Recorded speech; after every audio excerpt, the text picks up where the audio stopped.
Nous reviendrons évidemment sur cette histoire qui fait l'actualité, qui fait toujours débattre. Mais tout de suite, on parle de votre santé, c'est important pour tout le monde. Daniel Simeka, bonjour.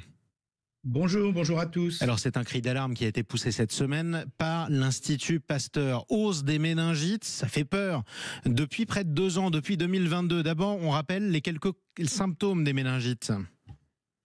Une méningite, ça commence comme une petite rhinopharyngite, ça commence par de la fièvre, par des symptômes assez banaux. Il faut être vigilant au fait, chez les enfants non vaccinés, mais d'une façon générale, aux enfants qui se plaignent de nausées, qui se plaignent de maux de tête.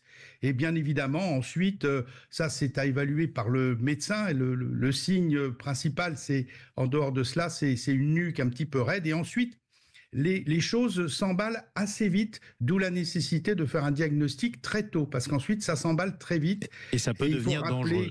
Exactement. Oui. Comment ça s'attrape ? Ça s'attrape, c'est un virus, donc ça s'attrape comme n'importe quel virus, par voie rhinopharyngée essentiellement.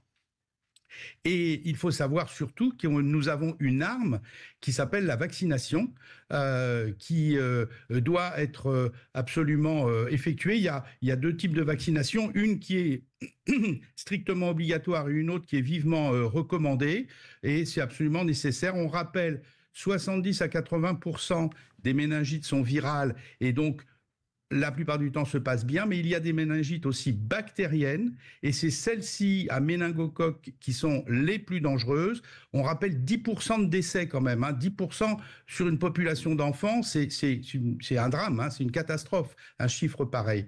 Alors, les explications de cette hausse observée par l'Institut Pasteur, d'abord une diminution de la circulation de ces bactéries pendant la période Covid, parce que automatiquement il y a moins cette immunisation un petit peu permanente des enfants entre eux a fortement diminué.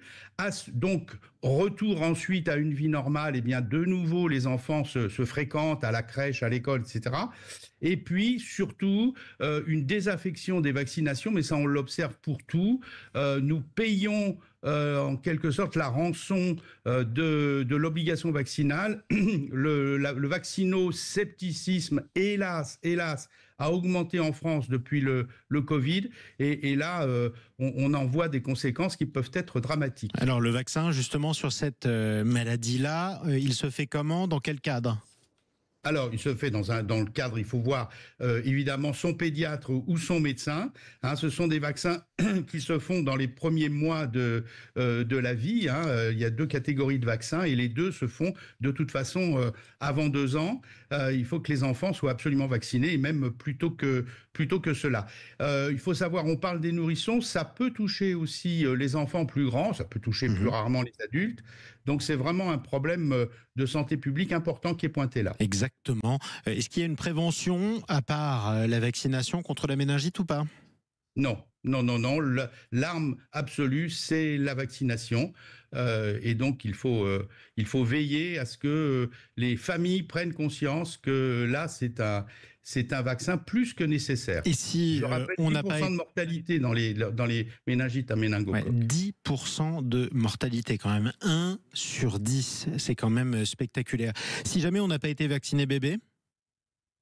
Alors, il y a des rattrapages, il y a des schémas de rattrapage en fonction du calendrier et de l'âge de l'enfant. C'est toujours possible de vacciner les enfants. Bon, mais écoutez, on en reparlera. En tout cas, merci pour l'ordonnance, Dr Simeka, médecin généraliste. Et on vous retrouvera un prochain samedi avec plaisir sur Sud Radio.